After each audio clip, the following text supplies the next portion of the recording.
ಅಲ್ಬ್ರೆ ಗ್ರಾಮಕ್ಕೆ ಸಂಬಂಧಪಟ್ಟದ್ದು ಒಂದು ವಿಚಾರಗಳನ್ನ ಕೂಡ ಮಾತಾಡಿದ್ರಿ ಕೂಡ. ಈಗ ಘಟನೆ ಬಂದು ಯಾವ ನಿಲುವಲ್ಲಿದೆ ಸರ್ ಈಗ?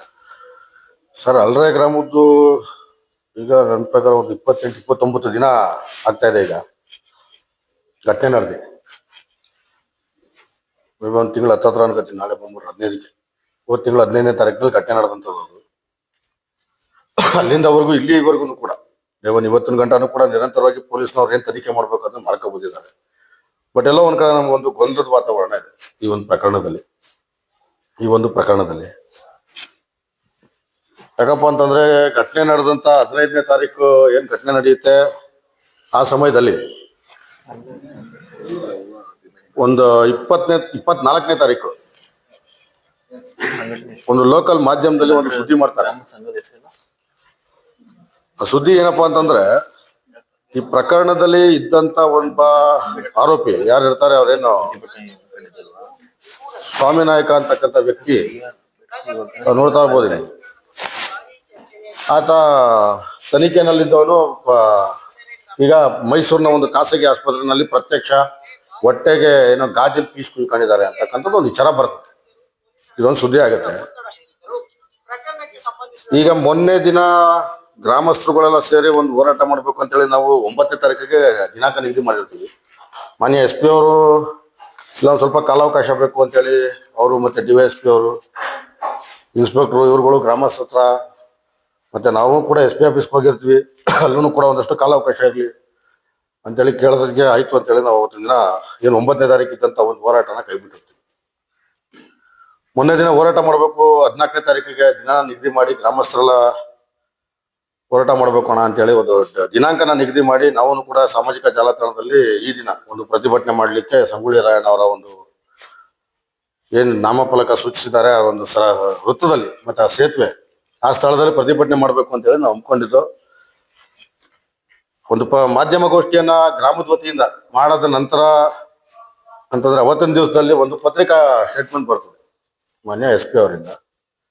ಅದರಲ್ಲಿ ಏನಪ್ಪ ಅವರು ನೀಟಾಗಿ ತಿಳಿಸಿದ್ದಾರೆ ಅಂತಂದ್ರೆ, ಈ ಒಂದು ಪ್ರಕರಣ ಏನಿತ್ತು ಅಲ್ರೆ ಗ್ರಾಮದಲ್ಲಿ ಬಾಬಾ ಸಾಹೇಬ್ ಅಂಬೇಡ್ಕರ್ ಅವರ ಪೋರ್ಟ್ಗೆ ಒಂದು ಮಣ್ಣನ್ನ ಬಳದು ಅವಮಾನ ಮಾಡಿದ್ರು. ಆ ವಿಚಾರದಲ್ಲಿ ಮೂರ್ತಿ ಅಂತಕ್ಕಂಥ ಒಬ್ಬ SDA ಅವನು ಕೂಡ ಅದರಲ್ಲಿ ಭಾಗಿಯಾಗಿದ್ದ. ಹಾಗಾಗಿ ಅವನು ತಲೆಮರೆಸ್ಕೊಂಡಿದ್ದ. ಅವರಿಗೆ ನಾವು ಒಂದು ನೋಟಿಸ್ ಇಶ್ಯೂ ಮಾಡಿಸಿದ್ದು, ತಹಸೀಲ್ದಾರ್ ದಂಡಾಧಿಕಾರಿಗಳಿದ್ದಾರೆ ಅವ್ರ ಕಡೆಯಿಂದ ಒಂದು ನೋಟಿಸ್ ಇಶ್ಯೂ ಮಾಡಿದ್ದು.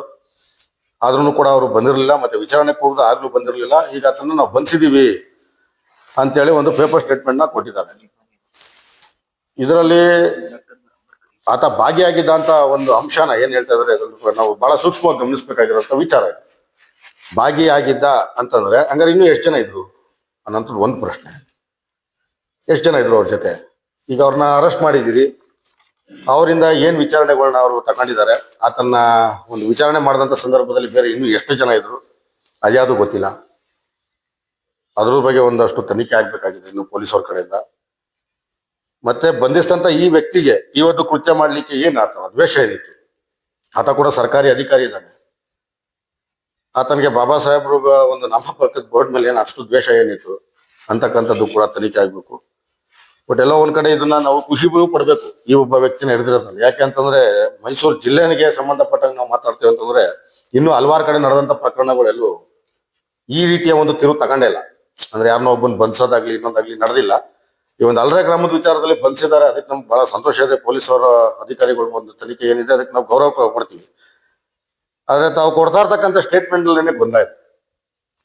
ಈಗ ಹಿಡಿದಿರ್ತಕ್ಕಂಥ SDA ತಾವು ಇನ್ನೂ ನ್ಯಾಯಾಲಯದ ಮುಖಾಂತರ ತಾವು ಕೇಳಿ ಪರ್ಮಿಷನ್ ತಗೊಂಡು ಇನ್ನೊಂದಷ್ಟು ದಿನ ಎನ್ಕ್ವೈರಿ ಮಾಡ್ಬೋದು. ಅವ್ರು ವಿಚಾರಣೆಗೆ ನಮಗ್ ಬೇಕು ಅಂತೇಳಿ ಕೋರ್ಟಿಂದ ಪರ್ಮಿಷನ್ ತಗೊಂಡು ಅದನ್ನ ಮತ್ತೆ ಎನ್ಕ್ವೈರಿ ಮಾಡ್ಲಿ.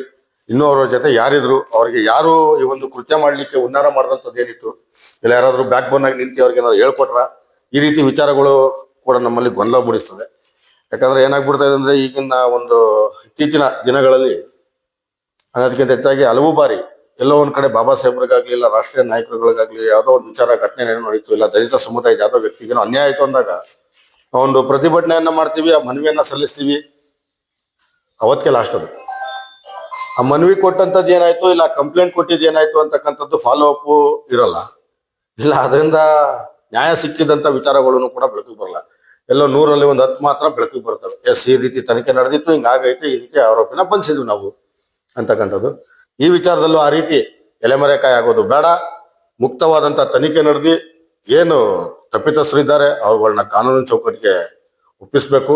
ಅದು ಯಾರಾದ್ರೂ ಆಗಿರಲಿ, ಅದು ಯಾವ ಸಮುದಾಯದ ವ್ಯಕ್ತಿ ಆದ್ರೂ ಸರಿ, ಯಾರ ಒಂದು ವಿಚಾರದಲ್ಲಿ ಭಾಗಿಯಾಗಿರ್ತಾರೆ ಆ ವ್ಯಕ್ತಿಗಳನ್ನ ಅವರು ಕೂಲಂಕುಷವಾಗಿ ಪರಿಶೀಲನೆ ಮಾಡಿ ಬಂಧಿಸಬೇಕು ಅಂತ ಹೇಳಿ ನಾನು ಈ ಮೂಲಕ ಮನವಿ ಮಾಡ್ಕೊತೀನಿ. ಮತ್ತೆ ಈ ಒಂದು ತನಿಖೆಯ ಒಂದು ವಿಚಾರದಲ್ಲಿ ಮನೆ ಯಾರು ನಮ್ಮ ನಂಜನಗೂಡು ತಾಲೂಕು ವಿಧಾನಸಭಾ ಕ್ಷೇತ್ರದ ಶಾಸಕರಾದ ದರ್ಶನ್ ಧ್ರುವನಾರಾಯಣ ಅವರು ಕೂಡ ಪೊಲೀಸ್ ಇಲಾಖೆ ಅವರಿಗೆ ನಿರಂತರವಾಗಿ ಸಂಪರ್ಕದಲ್ಲಿದೆ ಅಂತ ನಾವು ಖುದ್ದಾಗ ಅವ್ರ ಹತ್ರ ಮಾತಾಡಿದಾಗ ಹೇಳಿರ್ತಾರೆ.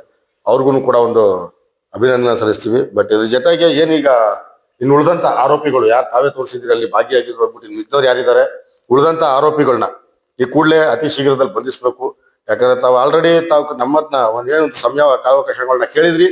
ಆ ಸಮಯ ಕಾಲಾವಕಾಶಗಳು ತಾವು ಕೂಡ ನಮ್ಗೊಂದು ಗೌರವ ಸ್ಥಾನದಲ್ಲಿ ಇಟ್ಟು ಆ ಒಂದು ಸ್ಥಾನಕ್ಕೆ ನಾವು ಗೌರವಿಸಿ ಹೋರಾಟ ಮಾಡ್ತಕ್ಕಂಥದ್ದನ್ನ ಕೈ ಬಿಟ್ಟಿದ್ವಿ. ಬಟ್ ಮುಂದಿನ ದಿವಸದಲ್ಲಿ ಒಂದು ವಿಚಾರವಾಗಿ ಏನೋ ನಡೆಯಲ್ಲ ಅಂತಂದ್ರೆ ನಾವು ಅಲ್ರೆ ಗ್ರಾಮ ಚಾಲೋ ಕರೆ ಕೊಡ್ತೀನಿ. ಅಲ್ರೆ ಗ್ರಾಮದಲ್ಲೇನೆ ಹೋರಾಟ ಮಾಡ್ತೀನಿ. ಯಾಕಂದ್ರೆ ನಾವು 9ನೇ ತಾರೀಕು ನಾನು ಅಲ್ರೆ ಗ್ರಾಮದಲ್ಲಿ ಹೋರಾಟ ಮಾಡ್ಬೇಕಂತ ಹೇಳಿ ನಾನು ಸೂಚಿಸಿದ್ದು. ಘಟನೆ ನಡೆದಿರೋ ಸ್ಥಳದಲ್ಲೇ ಪ್ರಶ್ನೆ ಮಾಡ್ಬೇಕು. ಎಲ್ಲ ಒಬ್ಬರನ್ನ ಪಕ್ಕದಲ್ಲಿ ಡಿ ಸಿ ತಗೋಲ್ಲ, ಜಿಲ್ಲಾಧಿಕಾರಿ ತಗೋಲ್ಲ, ಬರ್ಲಿ ಗ್ರಾಮಕ್ಕೆ ಅವ್ರಿಗೆ ಸೇರ್ದಕ್ಕಂತ ಒಂದು ಗ್ರಾಮಗಳದು ತಾಲೂಕು ದಂಡಾಧಿಕಾರಿ ಗ್ರಾಮಕ್ಕೆ ಬಂದ್ರೆ ಬಿಡ್ತಾರೆ. ಬರ್ಲಿ ಅಲ್ಲಿಗೆ ಬಂದು ಅವ್ರು ತನಿಖೆ ಏನ್ ಮಾಡಿದಾರೆ ಆ ವರದಿನ ಬೇಕಾದ್ರೆ ಅಲ್ಲಿ ಕೊಡ್ಲಿ ಅವ್ರು ಇನ್ನು ಉಳಿದಂತದ್ದು ಅಂತ ಹೇಳಿ ಇಚ್ಛಿಸ್ತೀನಿ. ಸರ್, ಇವತ್ತು ಪ್ರತಿಭಟನೆ ಹಮ್ಮಿಕೊಂಡಿದ್ರು ಅಲ್ರಿ ಗ್ರಾಮದಿಂದ ಡಾಕ್ಟರ್ BR ಅಂಬೇಡ್ಕರ್ ಯುವಕರ ಸಂಘದ ವತಿ ಪ್ರತಿಭಟನೆ ಯಾಕೆ ರದ್ದೆ ಆಗಿರೋ ವಿಚಾರ ಏನು ಸರ್? ಸರ್, ಅಲ್ರೆ ಗ್ರಾಮದಿಂದ ಇವತ್ತು ಒಂದು ಪ್ರತಿಭಟನೆ ನಂಬ್ಕೊಂಡಿದ್ರು. ಮತ್ತೆ ಈಗೇನ್ ಹೇಳ್ದೆ ನಾನು, ಈ ಒಂದು ಪೇಪರ್ ಸ್ಟೇಟ್ಮೆಂಟ್ ಒಂದು ಗೊಂದಲದ ವಾತಾವರಣ ಬಂಧಿಸಿದ್ದಾರೆ. ಮತ್ತೆ ಯಾಕೆ ನೀವು ಪ್ರತಿಭಟನೆ ಮಾಡ್ತೀರಿ, ಈ ರೀತಿ ಒಂದು ಗೊಂದಲದ ವಾತಾವರಣ ಸೃಷ್ಟಿಯಾಗಿದೆ. ಹಾಗಾಗಿ ಇಲ್ಲಿ ನಾವು ಸೂಕ್ಷ್ಮವಾಗಿ ಗಮನಿಸ್ಬೇಕು ಅಂತ ಹೇಳಿದ್ದೆ ನಾನು ಅದಕ್ಕೆ ಬರ್ಲಿಕ್ಕೆ. ಯಾಕಪ್ಪ ಅದು ಅಂತಂದ್ರೆ ಬಂಧಿಸಿದ್ದಾರೆ ಸರಿ, ನಾವು ಒಪ್ಕೋತೀವಿ, ಅದನ್ನ ನಾವು ಗೌರವಿಸ್ತಾ ಇದೀವಿ, ನಾವು ಅದೇನು ತಪ್ಪಾಗೇನು ಹೇಳ್ತಾ ಇಲ್ಲ. ಆದ್ರೆ ಈತ ಭಾಗಿಯಾಗಿದ್ದ ಅಂತಂದ್ಮೇಲೆ ಇನ್ನೊಂದಷ್ಟು ಜನ ಇರ್ಬೇಕಲ್ವೇ. ಮಾಡಿದ್ದ ಅನ್ನೋದ್ಗೂ ಭಾಗಿಯಾಗಿದ್ದ ಅನ್ನೋದ್ಗೂ ವ್ಯತ್ಯಾಸ ಇದೆಯಲ್ಲ ಆ ಪದಗಳಿಗೆ. ಬಂಧಿಸಿದರೆ ಬೇರೆ, ಭಾಗಿಯಾಗಿದ್ದಾರೆ ಹಾಕ್ಬೇಕು. ಮತ್ತೆ ಅವ್ರು ಯಾರೋ ಪೇಪರ್ ಅವ್ರು ಹಾಕಿದ್ದಾರೆ ಪಾಪ, ಅವರು ಮೇನ್ ಹೆಡ್ಲೈನ್ ಅಲ್ಲಿ ಹಾಕಿಬಿಟ್ಟಿದ್ದಾರೆ, ಅಂಬೇಡ್ಕರ್ ಚಿತ್ರಕ್ಕೆ ಅಪಮಾನ ಮಾಡಿದವನ ಸೆರೆ ಅಂತ ಹಾಕಿದ್ದಾರೆ ಹೆಡ್ಲೈನ್ ಅಲ್ಲಿ. ಇದು ಪೇಪರ್ ಸ್ಟೇಟ್ಮೆಂಟ್ ಆದ್ರೆ ಮಾನ್ಯ ಪೊಲೀಸ್ ವರಿಷ್ಠ ಅಧಿಕಾರಿಗಳದ್ದು ಒಂದು ID ಇದೆ, ಸೋಷಿಯಲ್ ಮೀಡಿಯಾ ID ಬರ್ತದೆ, ಮೈಸೂರು ಡಿಸ್ಟ್ರಿಕ್ಟ್ ಪೊಲೀಸ್ ಅಂತ ಹೇಳಿ. ಆ ID ನಲ್ಲೂ ಕೂಡ ಇದು ಪೊಲೀಸ್ ಇಲಾಖೆಯಿಂದ ಹಾಕೊಂಡಿರ್ತಕ್ಕಂಥದ್ದು ಒಂದು ಪತ್ರಿಕಾ ಪ್ರಕಟಣೆ. ಯಾಕಂದ್ರೆ ಪತ್ರಿಕೆ ಅವ್ರು ಇವಾಗ ಏನೋ ಒಂದು ಹೆಡ್ಲೈನ್ ಹಾಕ್ಬೇಕು ಹಂಗಾಗಿ ಅವ್ರು ಹಾಕಿದ್ದಾರೆ. ಬಟ್ ಅವನೇ ಮಾಡ್ದ ಅನ್ನೋದು ಬೇಕಲ್ಲ. ಅವನ್ನ ಇನ್ನೂ ಇಷ್ಟು ಬೇಗ ಏನೋ ಬೇಲಾಗಿದೆ ಹಾಗೆ ಅಂತ ಊಹಾಪೋಹಗಳನ್ನ ನಾವು ನಂಬಲ್ಲ. ಸೂಕ್ತವಾದಂತ ತನಿಖೆ ಆಗ್ಲಿ, ಯಾರು ಆರೋಪಿಗಳಿದ್ದಾರೆ ಅವ್ರಗಳಿಗೆ ವಿತೌಟ್ ಏನು. ಮತ್ತೆ ನಮ್ಮ ಲಾಯರ್ಗಳಿಗೂ ನಾವು ಮನವಿ ಮಾಡ್ಕೋತೀವಿ. ರಾಷ್ಟ್ರೀಯ ನಾಯಕರುಗಳು ನಮ್ಮ ಬಾಬಾ ಸಾಹೇಬ್ರವ್ರನ್ನ ಅವ್ರುಗಳು ಕೂಡ ಅತಿ ಹೆಚ್ಚಿನಿಂದ ಒಂದು ಗೌರವಿಸ್ತಾರೆ. ಅವ್ರುಗಳು ಯಾರು ಕೂಡ ವಕಾಲತ್ ಹಾಕದೆ ಒಂದಷ್ಟು ಕಾಲಾವಕಾಶ ಇರಲಿ, ಅವ್ರಿಗೆ ಗೊತ್ತಾಗ್ಬೇಕಲ್ಲ ರಾಷ್ಟ್ರೀಯ ನಾಯಕರಿಗೆ ಅವಮಾನ ಮಾಡಿದ್ರೆ ಯಾವ ರೀತಿ ಶಿಕ್ಷೆ ಇರ್ತದೆ ಅಂತಕ್ಕಂಥದ್ದು ಅವ್ರಿಗೂ ತಿಳಿಬೇಕಲ್ವ. ಹಾಗಾಗಿ ಅವ್ರಿಗೂ ಪರವಾಗಿ ವಕಾಲತ್ ಹಾಕುವಂಥದ್ದು ಇನ್ನೊಂದು ಈ ಥರದ್ದು ಇಲ್ಲದೆ ಹೋದಾಗ ಒಂದಷ್ಟು ದಿನಗಳ ಕಾಲ ಅವರು ಕಸ್ಟಡಿನಲ್ಲಿ ಅಂದ್ರೆ ಪೊಲೀಸ್ ಒಂದು ಸುಪರ್ದಿನಲ್ಲಿ ಜೈಲಿನಲ್ಲಿ ವಾಸ ಮಾಡಿದಾಗ ಅವ್ರಿಗೂ ಅರಿವಾಗ್ತದೆ ಅಂತಕ್ಕಂಥದ್ದು ಅಷ್ಟೇ. ಈ ಬೋರ್ಡ್ಗಳಿಗೆ ಮತ್ತೊಂದಕ್ಕೆ ಈ ರೀತಿ ಅವಮಾನಗಳಾಗದ ಮಾತ್ರ ಒಂದಷ್ಟು ಸಂಘ ಸಂಸ್ಥೆಗಳು ಮಾತ್ರ ನಿಲುವನ್ನು ಕೊಡುತ್ತೆ.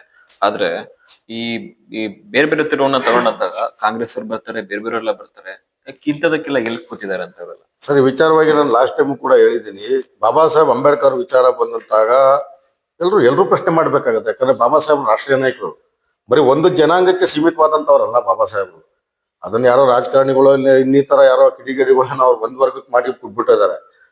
ಬಟ್ ಅವ್ರುಗಳು ಮಾಡ್ತಾರೆ ಅಂತಕ್ಕಂಥದ್ನ ನಮ್ಮ ಸಮುದಾಯದವ್ರು, ಏನ್ ದಲಿತ ಸಮುದಾಯದವ್ರು ಅದನ್ನ ಅವ್ರ ತಲೆಯಿಂದ ತಗೊಳ್ಬೇಕು. ನಾನ್ BJP ಇದ್ದೀನಿ, ಕಾಂಗ್ರೆಸ್ ಆಡಳಿತದಲ್ಲಿದೆ, ನಾನ್ಯಾಕೆ ಹೋಗ್ಬೇಕು ಪ್ರಶ್ನೆ ಮಾಡ್ಬೇಕೀಗ? ಇಲ್ಲ, ಇವರು BJP ಆಡಳಿತದಲ್ಲಿದೆ, ನಾವು ಕಾಂಗ್ರೆಸ್ ಅಪೋಸಿಟ್ ಪಾರ್ಟಿಲಿ ಇದೀವಿ, ನಾವು ಹೋಗೋದ್ ಬೇಡ. ಇದನ್ನ ನಮ್ಮಲ್ಲಿ ಬಿಡ್ಬೇಕು. ನಿಮ್ಗಲ್ಲಿ ಕೊಟ್ಟಿರೋದು ನಾನು ಲಾಸ್ಟ್ ಟೈಮ್ ಹೇಳಿದ್ದೀನಿ, ನಿಮ್ಗೆ ಮೋರ್ಚ್ಗಳು ಮಾತ್ರ ಸೀಮಿತ. SC ಮೋರ್ಚೆ ಪ್ರಾದೇಶಿಕದಲ್ಲಿ ನಿಮ್ಗೆ ಯಾವ ಪೋಸ್ಟು ಕೊಡಲ್ಲ ಅವರು. ಅಬ್ಬಾಬಾ ಅಂತಂದ್ರೆ ನಿಮ್ಮನ್ನು ಗ್ರಾಮ ಪಂಚಾಯತಿ ಸದಸ್ಯ ಮಾಡ್ಕೊಳ್ಬಹುದು. ಇಲ್ಲ ಅಂತಂದ್ರೆ ನಗರದಲ್ಲಿ ಯಾವ್ದಾರು ಒಂದು SC ಮೋರ್ಚು, ಇಲ್ಲ ST ಮೋರ್ಚು, ಇಲ್ಲ ಅಲ್ಪಸಂಖ್ಯಾತರ ಘಟಕ ಇಂಥವನ್ನೇ ಮಾಡ್ಬಿಟ್ಟು ಕೊಟ್ಟದ ಹೊರತು ಪ್ರಾದೇಶಿಕವಾಗಿ ಕೊಡಲ್ಲ ಅಂತ ನಾನು ಲಾಸ್ಟ್ ಟೈಮ್ ಹೇಳಿದ್ದೀನಿ, ತಿಳಿಸ್ ನೀಟಾಗಿ. ಹಂಗಾಗಿ ಇದರಿಂದ ನಮ್ಮ ಸಮುದಾಯದಲ್ಲಿರ್ತಕ್ಕಂಥ ಮುಖಂಡರುಗಳು ಕೂಡ ಎಲ್ಲೋ ಒಂದ್ ಕಡೆ ಅನ್ಯಾಯ ಆದಂತ ಸಂದರ್ಭದಲ್ಲಿ ಪ್ರತಿಯೊಬ್ರು ಕೂಡ ಒಂದು ನಿಲುವಿನಲ್ಲಿ ಒಂದು ಧ್ವಜ ನಡ್ಕೊಂಡು ಒಂದು ಅಜೆಂಡಾ ಇಟ್ಕೊಬೇಕು. ಲೆಜೆಂಡರ್ ತುಂಬಾ ಇದಾರೆ ನಮ್ಮಲ್ಲಿ, ಅಜೆಂಡಾ ಇಲ್ಲ ಅಷ್ಟೇ. ಅಜೆಂಡಾ ಇಟ್ಕೊಂಡು ಹೋದ್ರೆ ಎಲ್ಲಾ ಲೆಜೆಂಡ್ರು ಲೀಡರ್ ಅಂತ ಹೇಳಿ.